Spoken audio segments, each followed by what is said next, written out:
शुक्लां ब्रह्मविचारसारपरमामाद्यां जगद्व्यापिनीं वीणापुस्तकधारिणीमभयदां जाड्यान्धकारापहां हस्ते स्फाटिकमालिकां विदधतीं पद्मासने संस्थितां वन्दे तां परमेश्वरीं भगवतीं बुद्धिप्रदां शारदां।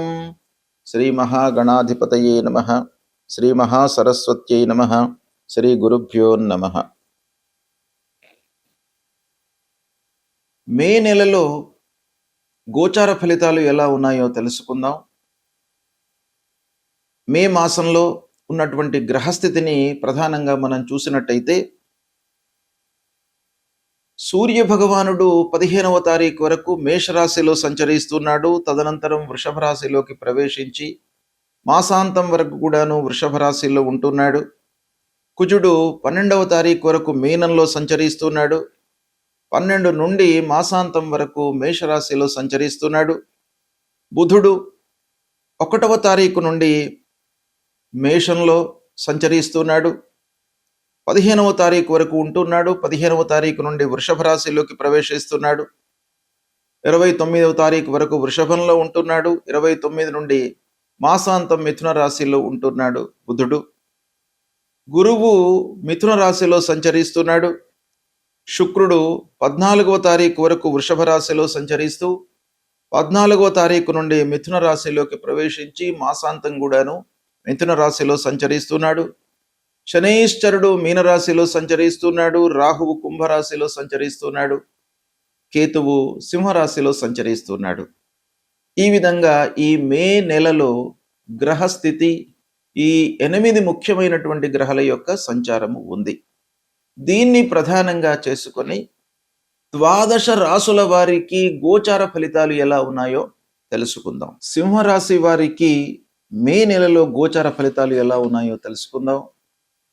సింహరాశి వారికి ముఖ్యమైనటువంటి గ్రహాలు సూర్యుడు 9, 10 స్థానాలలో సంచరిస్తున్నాడు. 10వ స్థానం అనుకూలిస్తుంది.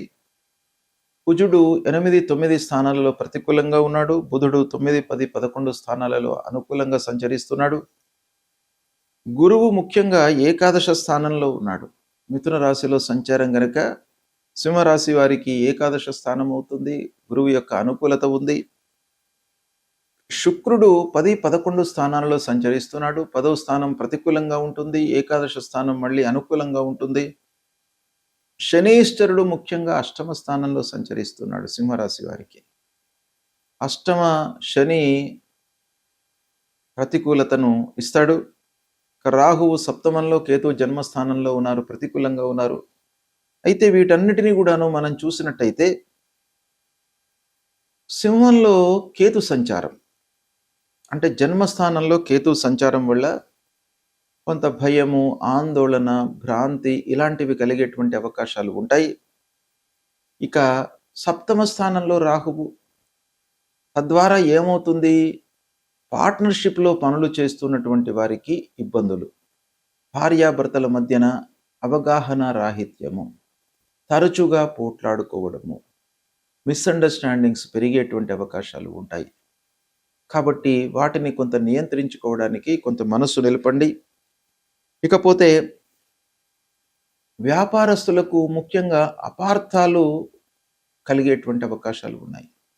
ఎవరితో అపార్థాలు అనంటే పార్ట్నర్స్తో, ఎవరితోనైతే మీరు కలిసి వ్యాపారం చేస్తున్నారో వాళ్లతో కొంత అపార్థాలు, ఒకటి మీరు అనుకుంటారు, వాళ్ళు ఒకటి అనుకుంటారు. ఇలా గ్యాప్ ఏర్పడేటువంటి అవకాశాలు బాగా కనబడుతున్నాయి. దాన్ని కొంత జాగ్రత్తగా మీరు నియంత్రించుకోండి. ఇకపోతే ట్రేడింగ్లో ఉన్నటువంటి వాళ్ళు, అంటే ప్రతినిత్యం కూడాను క్రయము విక్రయము చేస్తున్నటువంటి వాళ్ళు కొంత జాగ్రత్తలు తీసుకోండి. రియల్ ఎస్టేట్లో ఉన్నటువంటి వాళ్లకు ముఖ్యంగా మిశ్రమ ఫలితాలు గోచరిస్తున్నాయి ఈ మాసం లోపల. సాఫ్ట్వేర్ రంగంలో ఉన్నటువంటి వారికి, మార్కెట్ రంగంలో ఉన్నటువంటి వారికి, బ్యాంకింగ్ సెక్టార్లో ఉన్నటువంటి వారికి పని భారం పెరుగుతుంది, ఒత్తిడికి లోనయ్యేటువంటి అవకాశాలు కనబడుతున్నాయి. పనులు మట్టుకు జరుగుతాయి. ప్రభుత్వ ఉద్యోగంలో ఉన్నటువంటి వారికి తోటి వారితో చిన్న మనస్పర్ధలు, విభేదాలు ఉన్నప్పటికీ ఓవరాల్గా మీ యొక్క పనితనానికి గుర్తింపు లభిస్తుంది. ప్రైవేట్ ఉద్యోగంలో మార్పులు కనబడుతున్నాయి. స్థానచలనం గోచరిస్తుంది. స్థానచలనము ద్వారా కొంత మీకు మంచి జరిగే అవకాశం కూడాను ఒక పక్కన ఉంది. గురువు ఏకాదశ స్థానంలో మీకు అనుకూలంగా ఉన్నాడు. ఇకపోతే టీచింగ్ రంగంలో ఉన్నటువంటి వారికి, ఉపాధ్యాయులకు, ప్రొఫెసర్స్కు, లెక్చరర్స్కు, ఇలాంటి ఫీల్డ్స్లో ఉన్నటువంటి వాళ్లకు స్థిరత్వము ఉంది. గురు భగవానుడి యొక్క అనుకూలత ఉంది. దాన్ని సద్వినియోగపరుచుకున్నట్టయితే మీకు మంచి ఫలితాలు కలుగుతాయి. కళారంగంలో ఉన్నటువంటి వారికి గుర్తింపు లభిస్తుంది. అయితే కొంత ఆలస్యంగా ఉన్నప్పటికీ మీ నైపుణ్యానికి మీకు తప్పకుండా గౌరవ మర్యాదలు లభిస్తాయి ఈ మాసం లోపల. వ్యవసాయ రంగంలో ఉన్నటువంటి వారికి మిశ్రమమైనటువంటి ఫలితాలు కనబడుతున్నాయి.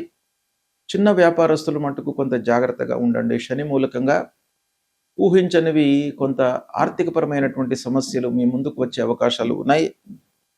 విద్యార్థులు మట్టుకు కొంత కాన్సన్ట్రేషన్తో ఉన్నట్టయితే మీకు సత్ఫలితాలు కలుగుతాయి. పరీక్షల లోపల మట్టుకు కొంత ఒత్తిడితో కూడుకున్నటువంటి సత్ఫలితాలు గోచరిస్తున్నాయి. ఆరోగ్య విషయం లోపల కొంత జాగ్రత్తగా ఉండండి. కుటుంబంలో కొంత విభేదాలు, మనస్పర్ధలు తలెత్తేటువంటి అవకాశాలు కనబడుతున్నాయి. స్నేహితుల యొక్క సహాయ సహకారాలు తగ్గుతాయి కనుక వాళ్ళను మీరు దృష్టిలో పెట్టకుండా మీ ఎఫర్ట్స్ పైననే మీరు నమ్మకంతో ముందుకు వెళ్ళండి. ఇకపోతే వివాహ ప్రయత్నంలో ఉన్నటువంటి వాళ్లకు కొంత ఆటంకాలు ఒక పక్కన గోచరిస్తున్నప్పటికీ వివాహము జరుగుతుంది, వివాహం నిశ్చయమవుతుంది. అది ఒక రకంగా మీకు ఆనందమయమైనటువంటి సంఘటన, సన్నివేశం కాబట్టి మీకు చాలా కలిసి వస్తుంది. పిల్లలపై మట్టుకు దృష్టి సారించండి. ఆధ్యాత్మికతను పెంచుకోండి. శని మూలకంగా కలిగేటువంటి ఇబ్బందుల నుండి మీరు విముక్తులవుతారు. అయితే శని మూలకంగా మీకేంటంటే సమాజం లోపల మిమ్మల్ని వేలెత్తి చూపేటువంటి వాళ్ళ యొక్క సంఖ్య పెరుగుతుంది. అంటే శత్రువుల పరంగా మీకు కొన్ని ఇబ్బందులు ఉన్నాయి. ఓవరాల్గా చూసినట్టయితే గురు భగవానుడు చాలా మంచి స్థానంలో ఉన్నాడు. శనేశ్వరుడు అష్టమంలో ఉన్నాడు. ఈ విధంగా ముఖ్యమైనటువంటి గ్రహాలను చూసినట్టయితే మనకు మిశ్రమ ఫలితాలు ఎక్కువగా కనబడుతున్నాయి. ఈ విశ్లేషణను మీరు జాగ్రత్తగా గమనించి అష్టమ స్థానంలో సంచరిస్తున్నటువంటి శని మూలకంగా కలిగేటువంటి ఫలితాలను మీరు కొంత తగ్గించుకొని, అంటే నియంత్రించుకున్నట్టయితే మీకు చాలా విషయాల్లో సత్ఫలితాలు కలుగుతాయి. గ్రహస్థితి ప్రతికూలంగా ఉన్నప్పుడు మనము చేయవలసినటువంటి కర్తవ్యం ఏంటంటే పరిహారాలు చేసుకోవడము, భగవంతుడి యొక్క అనుగ్రహాన్ని పొందడము. ఈ క్రమంలో పరిహారము అనగానే ఆ గ్రహానికి సంబంధించినటువంటి జపము, దానము ఇవి చేసుకోవడము. ప్రథమంగా సూర్యుడు ప్రతికూలంగా సంచరిస్తున్నటువంటి సమయం లోపల మనం ఏం చేయాలి? సూర్య భగవానుడికి సంబంధించినటువంటి మూల మంత్రాన్ని మనం జపించుకోవాలి. మీకు ఎన్నిసార్లు వీలైతే అన్నిసార్లు జపించుకోవచ్చును. కనీసము ఒక 10 సార్లు. జపా కుసుమ సంకాశం కాశ్యపేయం మహద్యుతిం తమూరిం సర్వపాపఘ్నం ప్రణతోస్మి దివాకరం అనేటువంటి మూల మంత్రాన్ని ప్రతినిత్యం కూడాను చదువుకోండి. ఆదిత్య హృదయము ప్రధానంగా మీరు స్తోత్ర పారాయణం చేసినట్టయితే సూర్య భగవానుడి యొక్క అనుగ్రహము మీకు లభిస్తుంది. తద్వారా ఆరోగ్యము, మీ లోపల ఒక సంతోషము, ఆనందము, శారీరక రుగ్మతలు లేకుండా ఉండడము, ఇలాంటివన్నీ కూడాను ఆ సూర్య భగవానుడి మూలకంగా మీకు సమకూరుస్తుంది. కాబట్టి సూర్యుడికి సంబంధించినటువంటి చేయండి. గాయత్రి ఉపాసన చేయండి. సూర్య నమస్కారాలు చేయండి. సూర్యుడికి అర్ఘ్య ప్రదానం చేయండి. ఇవి చేసినట్టయితే మీకు ఆరోగ్య సమస్యలు లేకుండా ఉంటాయి. ఆరోగ్యమే మహాభాగ్యం కాబట్టి సూర్యుడి యొక్క సంచారము మన పైన చాలా ప్రభావాన్ని చూపిస్తుంది. డైరెక్ట్గా మనకు ఆరోగ్యం పైన, ఆరోగ్యం ద్వారా మిగతావన్నీ కూడాను లింక్ అయి ఉంటాయి. కాబట్టి ప్రథమంగా ఆరోగ్యానికి ఉండడానికి సూర్య భగవాను మీరు సంతృప్తి కొరకై ఈ స్తోత్ర పారాయణం చేసుకోండి. అదేవిధంగా అంగారకుడు ప్రతికూలంగా ఉన్నప్పుడు, అంగారకుడు 3, 6, 11 స్థానాల లోపలనే మనకు అనుకూలమైనటువంటి ఫలితాలను ఇస్తాడు. కనుక అంగారకుడు ప్రతికూలంగా ఉండడానికే ఎక్కువ అవకాశాలు ఉంటాయి. కాబట్టి అంగారకుడిని ప్రీతి చేసుకోవడానికై, అంటే కుజగ్రహమును ప్రీతి చేసుకోవడానికై అధిష్టాన దేవత అయినటువంటి ఆ సుబ్రహ్మణ్య స్వామిని పూజించండి. సుబ్రహ్మణ్య స్వామిని పూజించడం మూలకంగా మీ లోపల కోపోద్రేకాలు, అసహనము ఇవి లేకుండా ఒక సమతుల్యతతో మీ మానసిక స్థితి ఉండేటట్టుగా ఆ భగవంతుడి యొక్క అనుగ్రహం కలుగుతుంది. కాబట్టి ఆ సుబ్రహ్మణ్య స్వామిని కొలవండి. ప్రతినిత్యం కూడాను ధరణీ గర్భ సంభూతం విద్యుత్ కాంచన సన్నిభం కుమారం శక్తిహస్తంచ మంగళం ప్రణమామ్యహం అనేటువంటి మూలమంత్రాన్ని ప్రతినిత్యం కూడాను చదువుకోండి. ఇక బుధుడు ప్రతికూలంగా ఉన్నప్పుడు, బుధుడు ముఖ్యంగా మనకు ఆలోచన, మన సమయస్ఫూర్తితో తీసుకునేటువంటి నిర్ణయాలపైన ప్రభావాన్ని చూపిస్తాడు, వ్యాపారం పైన ప్రభావాన్ని చూపిస్తాడు. కాబట్టి ఆ బుధుడి యొక్క అనుగ్రహం కావాలి. మంచి స్థితి లోపల మనకు ఒక ఉండడానికై ఆ బుధుడి యొక్క అనుగ్రహం కావాలి. కాబట్టి ఆ బుధుడికి సంబంధించినటువంటి అధిష్టాన దేవత విష్ణుమూర్తి ప్రతినిత్యం కూడాను ఆ శ్రీమన్నారాయణుణ్ణి మీరు స్తోత్రం చేయండి. విష్ణు సహస్రనామ పారాయణం చేసుకోండి. ఒకవేళ మీకు విష్ణు సహస్రనామ పారాయణం చేసుకోవడానికి సమయం లేనట్టయితే ఒక శ్లోకం అందులో నుండి వనమాలి గదీ శారంగి శంకీ చక్రీ చ నందకి శ్రీమాన్ నారాయణోర్ విష్ణు వాసుదేవోభిరక్షతు అనేటువంటి ఆ మూలమంత్రాన్ని ప్రతినిత్యం కూడాను చదువుకోండి. గురు భగవానుడు గురుగ్రహము ప్రతికూలంగా ఉన్నప్పుడు మనం ఏం చేయాలి? మూలమంత్రాన్ని ప్రతినిత్యం కూడాను చదువుకోండి. దేవానాంచ ఋషీణాంచ గురుంకాంచన సన్నిభం వందనీయం త్రిలోకానాం తం నమామి బృహస్పతిం అనేటువంటి మూలమంత్రాన్ని చదువుకోండి. సద్గురువులను సందర్శించుకోండి. మాతాపితృవులను సేవించండి. తద్వారా మీకు ఆ గురు భగవానుడి యొక్క అనుగ్రహం లభిస్తుంది. ఇక శుక్రుడు మనకు సంతృప్తిని, ఆనందాన్ని ఇచ్చేటువంటి గ్రహము.